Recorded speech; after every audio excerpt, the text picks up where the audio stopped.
Philadelphia, are you ready? They said, are you ready? This is Brotherly Love Wrestling Podcast, your first stop for everything professional wrestling. So sit back and enjoy wrestling talk at its finest with your hosts, Larry Hall and Joe Corrado.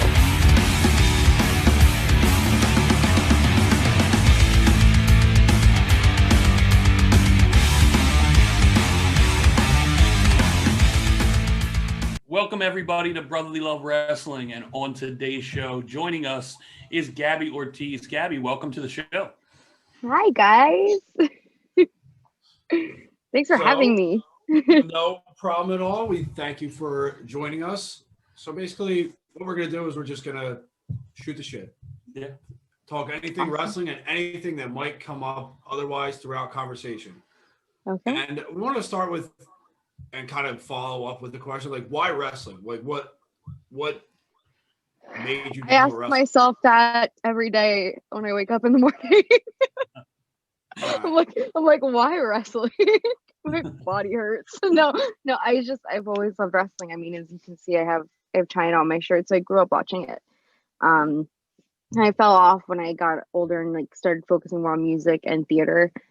And then when I turned 1920, I got back on it again and really wanted to explore it further and find out like where do wrestlers come from? Where do these performers come from? Because I noticed it was so much more than just wrestling. And I watched it from more of an adult perspective, and I realized, there's acting, there's music production, because the music's it's all customized now. It's lighting production, it's stage production, basically, because it's a live show. So it encompassed everything that I really enjoy about art and performance.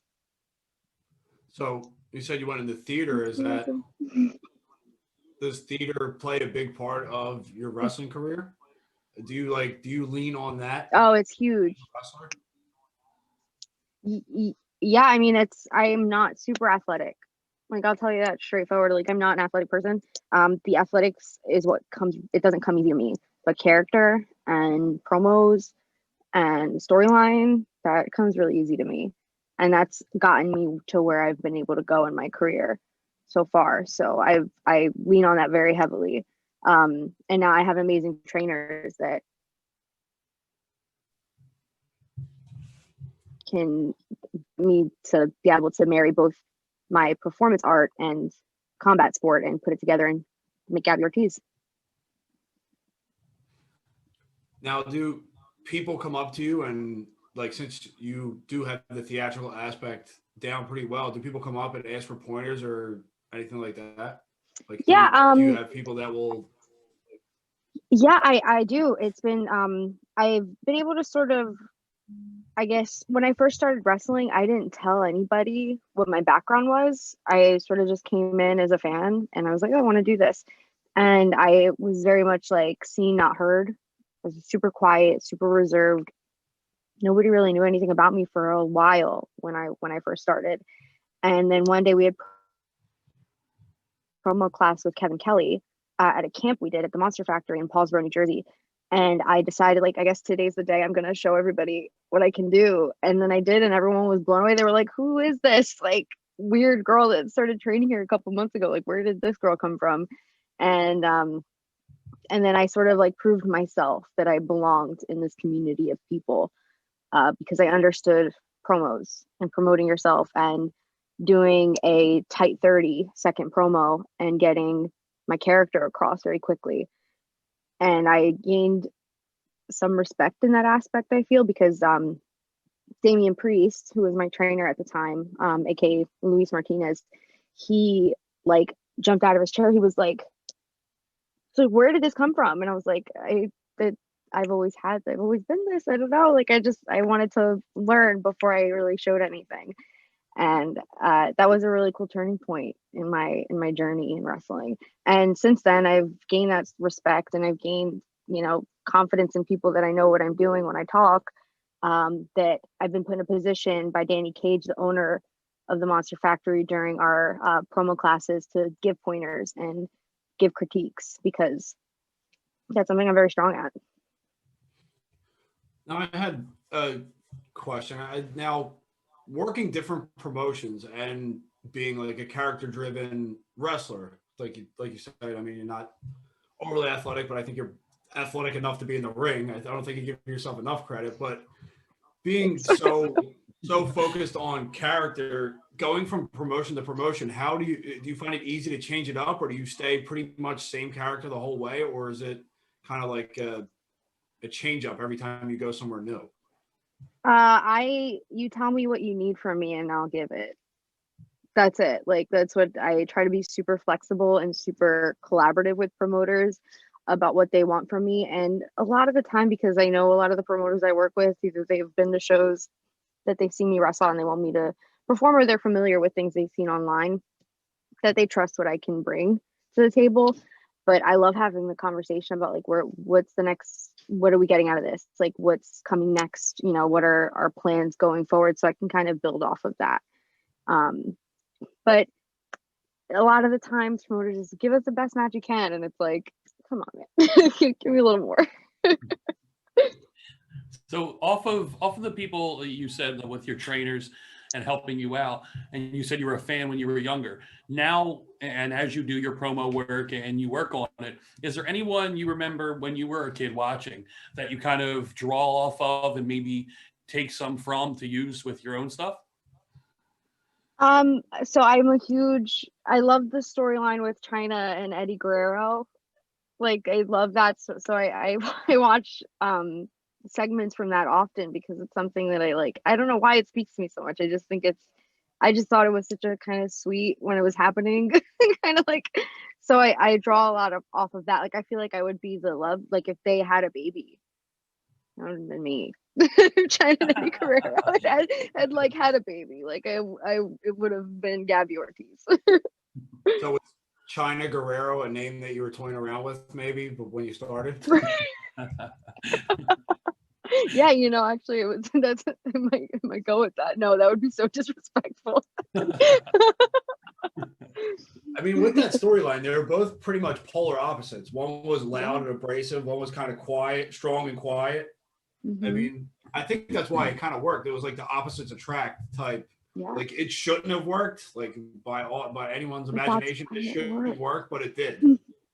Yeah, and I not to like be like that guy, but I'm a Libra, and like I love that balance of people, and like, I'm polar opposite to my boyfriend. We don't have a lot in common at all. I think wrestling is like the foundation of but we're very different people, and it's worked for almost 6 years now. So there must be something to opposites attract, because that storyline obviously went over very well, and it works in real life too.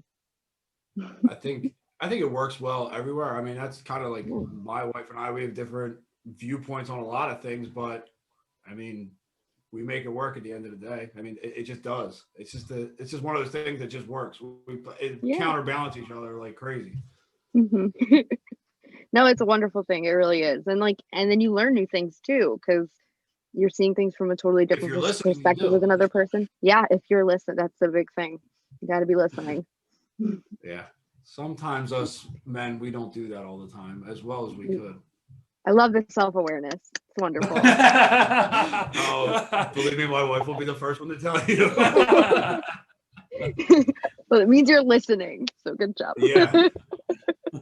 Say it as many times, it'll eventually get into that brain. Now, I wanted to ask you, from when you were a fan and getting into the business, how has it kind of changed your perspective on the wrestling business? Like, has it not so much let you down, but has it opened your eyes to anything that you didn't think went on in wrestling? That's a good question. I gotta let me sit on that for just a moment. Should I give honestly, like a question after that? let me just no. I knew I had no expectations going into it. I really didn't. Like, I looked up how to be a wrestler on Google, and like like Waiki How came up with like instructions, like step-by-step instructions. So like I was like, this is no way, this is what it's like. Like I just have to go in and jump in head first and experience it. So I didn't really have like a baseline. I kind of just knew WWE and WCW, and that was it. So it was, I kind of like going into it blind though, because my perspective is it's very like, I guess not neutral, but it's very raw. I had no perceived expectations. So I wasn't disappointed. In fact, I honestly, I've had an amazing experience. So I'm very happy with this business. Tapping recently. off that, off of what Joe is coming from, is now you were a fan. Are you still a fan? Do you still watch televised wrestling and mainstream wrestling, or do you not? And you just, it has ruined it for you, maybe. That's a much better question that I can answer, because I don't watch wrestling too much anymore. Not like I used to, which is not great. It's not the best thing. It's not a good thing for me to do. I'm sure baseball players watch. They study other baseball. I don't know if they do that. Who knows? But I know match study is very important, and I need to get back in on that. But in terms of like watching live, like Raw, SmackDown, like Dynamite every week, it's a lot. One, and two, and this is just COVID. I don't like the no crowd thing. I don't like Thunderdome. I don't like the aesthetic of it. It's not something that I can that I guess catches my attention or keeps my attention. Really, that's what the important thing is, keeping my attention, because like I'm all over the place. So recently, no, I haven't watched a ton of televised wrestling, and I'll go and I'll watch like old matches and stuff like on YouTube, but that's about it. And I'll catch up on like pay-per-views and stuff. Now, do you feel like you get what's happening? Like you're in the business, you get what's happening, and kind of like, and you like kind of, it's not that whole kayfabe. Everyone's kind of aware to a certain extent of what goes on. And I mean, social media kind of changed wrestling in itself. I mean, I feel like if you're over on social media, that means almost as much, if not more, than actually being over on television sometimes. I mean, it's crazy how everything has evolved in wrestling. So yeah, I mean, it kind of like desensitizes you, and there's so much content everywhere. I mean, we try to talk about it weekly, and it's a lot for us. I mean, like I can imagine. Yeah, we're in our 30s. We can't be doing that. No, and truthfully, like I didn't know, this is one thing, I didn't know how small the wrestling community is, if you really think about it. Like I have a bunch of friends that are on Dynamite and Dark every week. Like half the time I already know the finish, and because I know them. Like and like what's, you know what I mean? So it's like sometimes it's just not as exciting as it used to be. For me. I'm sure fans feel very differently, but I think it all depends on the age group and where you're coming from and what your interest is, because interests have changed. Like, I mean, not interests have changed, but the way we see wrestling, like the different styles and everything, it's changed a lot, and how it's delivered to us. I mean, if we want to watch like really bad acting TV, I mean, Jersey Shore and shit like that is in existence as well. I mean, and it's shorter. It's not 3 hours, 2.5 hours long. It's just like, it's a lot. You're right. And not to say anything bad about wrestling. It's just, it's the way it is. You kind of like grow up, and the storylines, you can tell who they're geared to. Yeah, no, that makes total sense. I honestly, like, it's been difficult to put words to like how I'm feeling about wrestling in its current state, but that's true. That's it right there. That's a great way to look at it. All right, well, I'm going to spin off of that. I'm going to go back to talking about your character. How do you make yourself relatable to as many people as possible? Like, how do you go into that? Like, what's the thought process behind it? Because your ultimate job is to get over with the fans. Yeah, there's like not a lot of thoughts behind these eyes sometimes. I just do.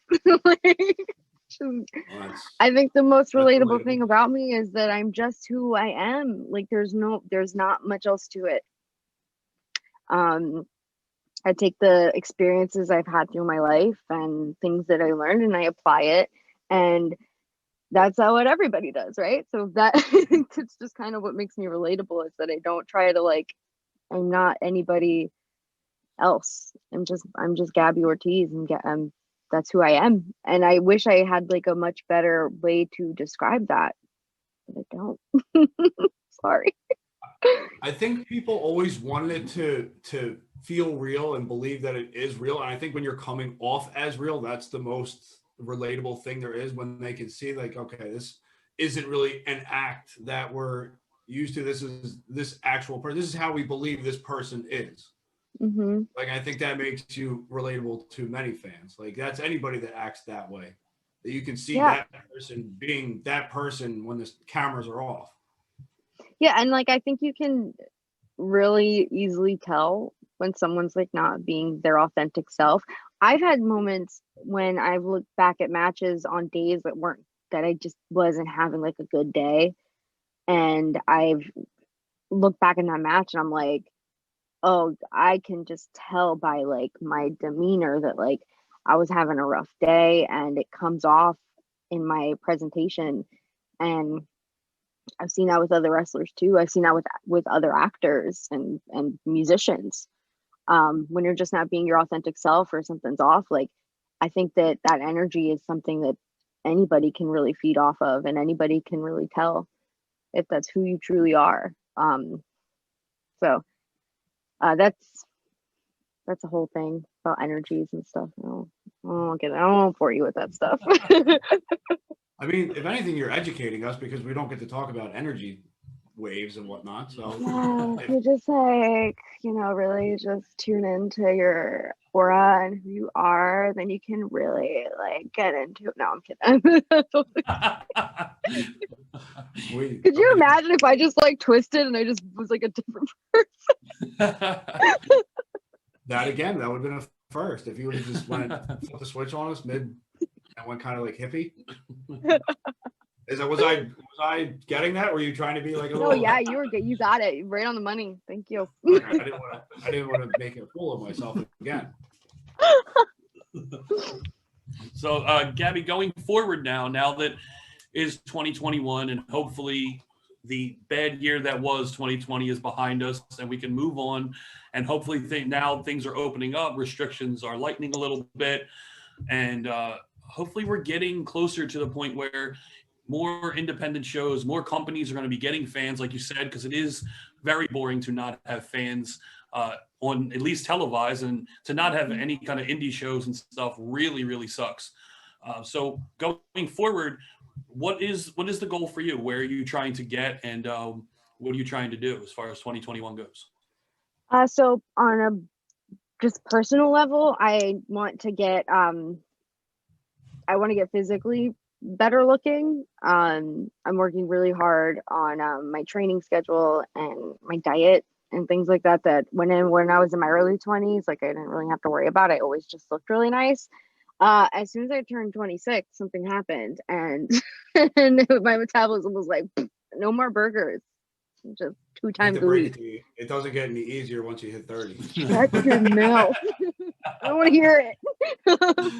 No, so I had to learn to adjust with that, and just physically looking more athletic and like so that's something that I'm working on right now, and with that will come more opportunities, and I'll feel more confident to go after more opportunities, because I will be honest with you, like when your body looks different, especially, I know men have issues with it too, but especially as like a lady in a business where like looks are very important, when your body starts changing, your confidence kind of changes too. And that's been an issue that I'm personally working on, because I haven't really like reached out to AEW, for example, or reached back out to WWE for extra work, because I just wasn't really good about myself.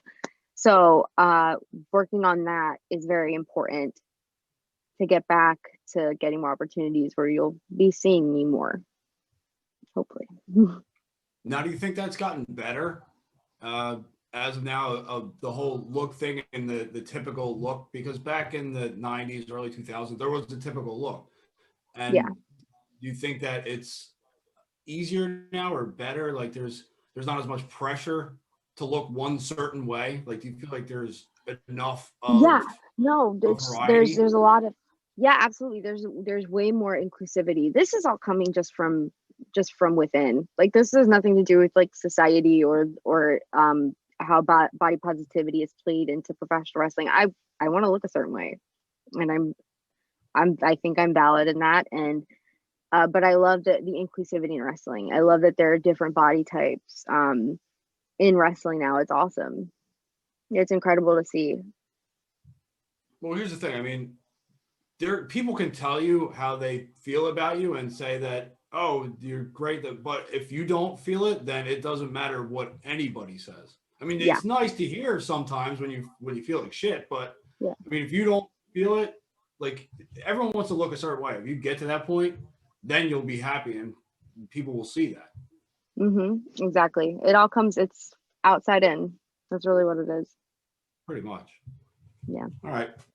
We'll throw some fun questions at you. Now, you talked a lot about music and theater, acting, and whatnot. Now, if you were to pull a musician from the music world, and who would it be to become a professional wrestler? Just so I could hang out with them, it would be Pete Wentz because he's my favorite. Fall Out Boy's my favorite band. He's my favorite musician and my favorite lyricist, and also he's got an awesome personality. I think he would do well as a professional wrestler. Would he be a face or a heel? I think he'd be a face. He's a likable dude. He'd be over. He'd be over. Yeah. Over. All right. So, out of the acting world, who do you think would make a great professional wrestler? Henry Cavill, Man of Steel. Yeah. Superman, yeah. Good pick. I mean, I think so. it's an easy one too because he's Superman, and Superman can do anything. But yeah, have you seen The Boys, the Amazon Prime show? Oh my God, yes. He wouldn't be Superman. He would be Homelander, right? That's the name. Wow. Yes. Yeah. Yeah. Oh I think he would be a heel. I think Henry Cavill would be a heel wrestler because he's He'd be just so perfect Homeland? and you want to punch him in the face. Yeah, Oh I think my he'd be more like that kind of character. Yeah. Huh. There would be great If I were writing it, that's hot. I mean, that would be great if wrestling would take that approach and do like a Hollywooded up, like not make it cheesy, like because there was parts of that were like obviously unrealistic, but it's still like it kind of fit with today's society. I mean, like if there were superheroes, would they be genuine? Would they abide by the rules? Would they uphold the laws? And going with everything that goes on today, it's not hard to see that a superhero would be corrupt. Oh, not at all. No. It makes me. It made perfect sense to me. I binged that one. I think I got done in like 2 weeks, both seasons. Yeah. Like stuff like that. I can lock into that. Like that's what turned for me. Wrestling would need to take. Make it like. I mean, I know it's always been a soap opera of sorts. It's just. It feels like it needs better acting sometimes. Yes. I'm with you on that. I'm sorry, I watch him like. So I did see on your social media that you had pictures with a lot of Eagles stuff on in the Lombardi Trophy. So what do you think of the new coach for the Eagles? Well, truthfully, as tough as the season this was, I liked Doug Peterson. I really did. I liked the culture that he gave into the locker room. I liked I remember there was one video where they were looking over the game, and like after every time they did that, he was like, let's go get ice cream. I'm like, yeah, that's awesome. Like I loved that. I just thought he was a great guy. So I was sad to see him go, even though I know he wasn't doing his best. Truthfully, I don't know much about the new coach. I don't really know too much about Not a lot of fans do. No. I mean, you try and gather as much information, but really it's going to be a wait and see type of season. Yeah. That's all there is to it because no one really knows anything. He wasn't ever calling plays. So for him to get to playbook and actually hopefully get to call his own plays, if it's not the front office doing it, we'll see. I'm a little skeptical when it comes to the Eagle season coming up. I just think there's way too much going on inside the locker room for it to be a success. Yeah, I mean, it's going to be hard to, I mean, even our Super Bowl team was kind of like put together by scraps. Like if you think about it, We were the underdogs for a reason. So yeah, so when exactly have we really in the last, let's say, 10 years have we really had like a strong team that like that wasn't like full backups? And we went to Super Bowl like that and won. So you never know with us. You never really know. That's with every Philadelphian though. You never know what you're gonna get. Very true. That's true. Philadelphia. Are you originally from Philadelphia? Born and raised. I was born at Episcopal Hospital on Allegheny. I lived in Kensington for the first couple years of my life, then Fairmount, and now I'm in Port Richmond. So, yeah, and I went to school in South Philly. I went to Kappa, the Creative and Performing Arts High School, so I studied theater there. Oh, okay. I've never lived anywhere else. So this whole we've been doing a long local guest on the show, and only few, you and including one other person, have actually have the Philadelphia roots. It's now like there's been a lot of transplants. Yeah, transplants and people. No, that's not true. The rep are different. Yeah, they're yeah. I can't. You know, when people like when you ask me like, are you originally from Philly? Like, I love saying, yeah, this is where I was born. I know this city like the back of my hand. I work for Jim Kenny. I'm Jim Kenny's executive assistant. That's how Philly I am. Like you can't. That's my shoot job. Like you can't get more Philly than this than me. I mean, I don't really have the accent too much, but it comes and goes. But and then I hear people like, yeah, I'm from Philly. Like, you know, I love Philadelphia. They say like Voorhees. I'm from East Philly. Yeah. Like, is East Philly? Where is that? Like it's Jersey. What are you talking about? And then there's like East like Philly's oh yeah, Jersey. I love like give me that water John. I love water Johns. Like shut up. You don't know anything about this city. Have you ever gotten chased by a bum in the L? No. You ever had to jump the turnstile because you didn't have enough money to get on the subway? Probably not. I have. Only a few cities can say that. I'm sure New York's one of them. But, New York is one of them. But Philly's its own special breed. It is. It really is. Like the perfect group of melting pot of society. So it's like it's very cultured. And I think people lose that. Philadelphia gets a reputation for being we get a reputation for being assholes, but I mean, it's a very well cultured society. If you actually go around and walk around in Philadelphia, all parts of it. Yeah, it's amazing. Like, you know, South Philly is known a lot for the Italian culture, but there's a huge like Mexican population out there. There's a Black community in Southwest Philly. There's a huge Black community in Southwest Philly. In Fairmount, like people kind of know it. Like back in, I guess, like the early 2000s, 90s, and 80s, it was a huge Black community. But there is a giant Puerto Rican community in Fairmount. Huge, like the second biggest next to Kensington. Puerto Rican community in Fairmount, and not a lot of people know this because either they don't want to know or they just don't see it. Because they are marginalized communities, but it's there, you know. It's a beautiful thing. Yeah, like I get to see every part of Philly. I'm an electrician, so I'm all over the city, so I get to see everything. And I mean, the way that it's kind of being brought back up and whatnot, it's great to see. And I mean, you appreciate it when you're there all the time, or you actually, I guess if you're there all the time, you don't appreciate it. But when you actually get to go around and see everything, like. Yeah, because people know us for sports and assholes and cheesesteaks and soft pretzels. That's all we're known for. Rocky, not even a real person. Yeah.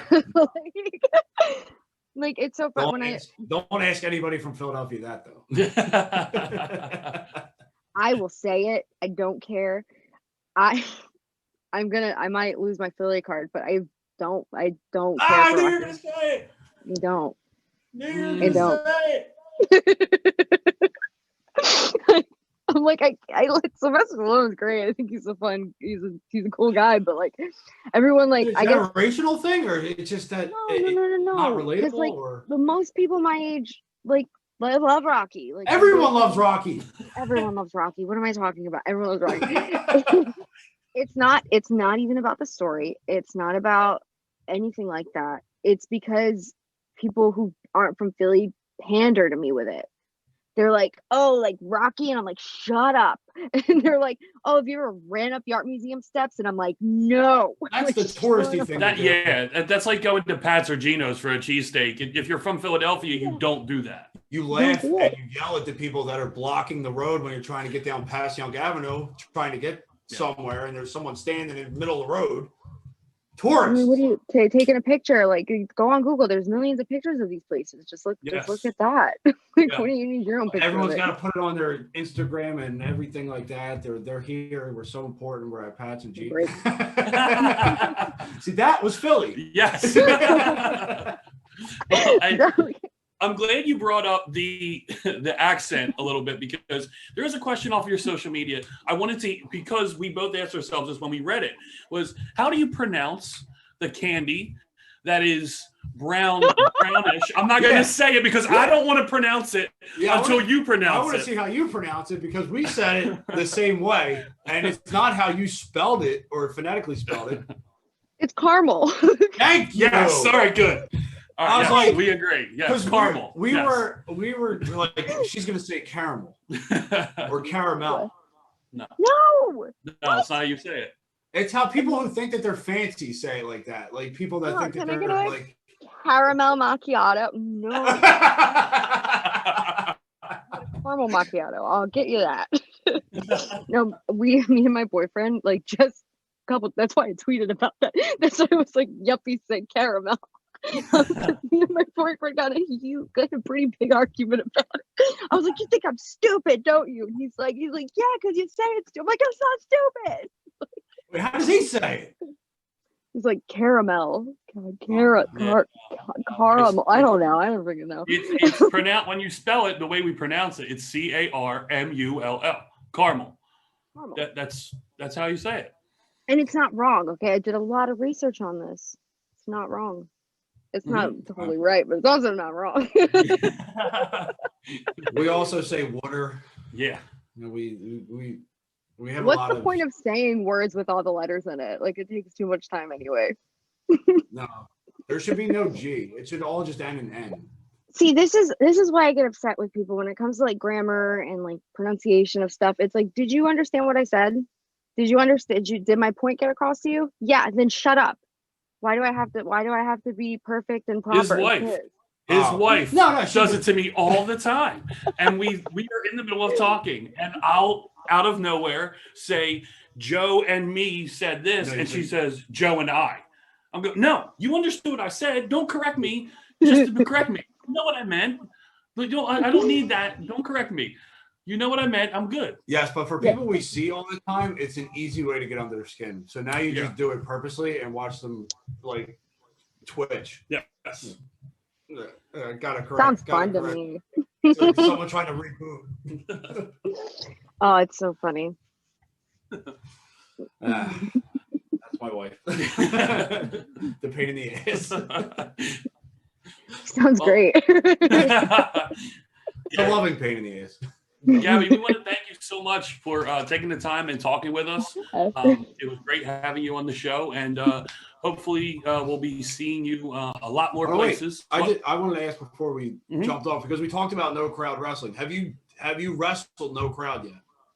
My first match, right before they announced lockdown, when we kind of like knew that like things were about to get serious. The show was WSU, Women's Wrestling United. No, Women's Superstar United. Sorry, that's all right. It's a brand. It's an offset of CZW. They DJ Hyde, he made the decision last minute to make it no fans because it was streaming anyway. So he was like, it's going to be live streamed. So that's okay. We'll have a live audience. They just won't be here. It's just not. It's probably not safe right now. When in reality, it was probably the safest time we could have done it. And now with the fans, it's probably not so safe. but it was good insight. He had a good foretell for what was really about to happen. That's the only show I've done no crowd. Every other show I've done has had a crowd either inside or very limited crowd indoors. And how did it go? The non-crowd. How did that mess with? It was weird. It felt like you were just at training or something. Or Exactly. Putting on a show for nobody. Truthfully, yeah, You training. need that live crowd. There's even more because there was people there, but like they decided to make it really quiet so that the announcers and commentary could be heard. So nobody in the building could make noise when there was a match going. So even at training matches, like you can make noise, you can be the crowd for the match that's going on in training. So it was even weirder than a training match. It was just quiet, and you could occasionally hear what the commentators were saying. It wasn't a great experience. Like me and Veda, it was me versus Veda Scott and another Pennsylvanian. We looked at each other. We were like, that match would have been so fun if there was a crowd. It would have been really, really fun. It was fun regardless. I mean, she's an amazing wrestler. But we really wish that we could have done that in front of a live audience. So maybe one day in the future we'll be able to. Yeah, I mean, it comes across as the same way you describe it. That's the way it comes across to us. I mean, it's like, because not only that, but you get to hear all the noises in the ring, and it's just like sometimes you don't want to. It messes with your senses. Yeah, in my opinion, the crowd is the character. Well, in WWE, if you think about it, like they chant, they cheer, they boo when you're supposed to. It helps the audience at home feel more engaged. I've always considered the crowd to be a part of the story, the general overarching story of wrestling. So it's missing that right now. And because sometimes the crowd can get on your nerves with the chants and the beach balls and all that, but after all this, yeah, I mean, it really makes you appreciate what it was. I want that back so bad. Yeah. Yeah, I mean, at this point, I feel like it would be welcome. Mm-hmm. Maybe not to everybody, but I mean, I feel like just having a crowd there would just be, it doesn't matter what you're going to say. It just need that energy. Weirdly enough, I don't think Ring of Honor gets enough credit for this, but I think they've kind of mastered the art of a no crowd show and making it engaging and fun to watch. I don't know if you've seen Ring of Honor's product as of late, but it's something I actually can bear to watch without a crowd. I don't mind it. It looks kind of almost cinematic in a way with the way they do their camera work and stuff. It's all blacked out, and I think it just looks really good. I think they've gotten it down pretty good. The Thunderdome stuff, I'm not a huge fan of that. And I don't really like the way Impact has it either, but we're all learning. Honestly, like it's easy for me to critique it, but at the end of the day, it's like, this has never happened before for any company, for anybody. So like, they're learning along with us. We're all learning together how to navigate this. Everyone's throwing something at the wall and hoping that it sticks, basically. Yeah, exactly. But I will touch on that ROH that you just brought up. I got done watching it right before we came on, and I was talking. Someone had messaged me or something saying that for them they can't watch it because there's no storyline or no build towards anything. But in the defense of that, I said that ROH is doing it completely different right now because everything is in ring storytelling. The story is in the match. Like it's very sport based. The one person wants to be better than the other person, and you can tell. And that's how it's easy. They boiled it down to a very simple formula. This person wants to be better than this person, and that's all that you need. Really, is competition within the match. And there's your story. I mean, it's simple. It's what they used to do back in the day. That's exactly what I was going to say. It's taking, like, I wasn't a Ring of Honor fan growing. I didn't know about Ring of Honor until I started wrestling. But my boyfriend was a huge Ring of Honor fan growing up. So he's showed me so much old footage and so much of what Ring of Honor was when it kind of first came up and when it was at its height on the indies. And yeah, I feel like a lot of that spirit is returning back to that company because of the circumstances, and they had to restart because they stopped for a really long time. So they restarted, and Brought They back Pure Rules, which They is got awesome. they got a lot of good new additions as well. They Oh, brought yeah. in some people from the independents and whatnot, people that are fantastic wrestlers, and now they're getting their opportunity to be seen in ROH. And ROH has this new mentality. It's not like it was when they just had the Bucks and everyone there. It's reformed as a wrestling company, not Yeah. not an entertainment. I mean, it's entertaining to wrestling fans, but it's a wrestling company first. Yeah, There's it's sport. no frills. And in Ring of Honor, I know that wins and losses like matter. Yeah, It matters to your ranking in the company, and that's something that I think is lost in almost every company that's in existence right now. It's and wins and losses matter to your record and where you stand and like the opportunities that you get, and I think that that's pretty cool, like to see that. And they do stats, and it's fun. it gives It's credit fun to the for fans. us. Yeah, it gives credit Yeah, to the fans who watch exactly. it, who are like, okay, well, why does this guy get a shot when he's lost 4 in a row? Like, when people will do that, like, oh, they lose, but they're getting a title shot again. Like, having that wins and loss, like, you're not making idiots out of your fans. Like, they see them, they see they're losing. Why would they get a shot? Yeah, So, I think it's great. it is. So, Gabby, thank you once again. Now you can wrap up. Sorry. Thank you once again for joining us. We really appreciate it. It was a great talk, and hopefully we'll be seeing you soon on TV. It was so fun to talk to Philly guys. I loved it. It was a nice change of pace for us to embrace the Philadelphia culture. Yes. All right. Thanks, Gabby. Have a good night. Bye. Good night.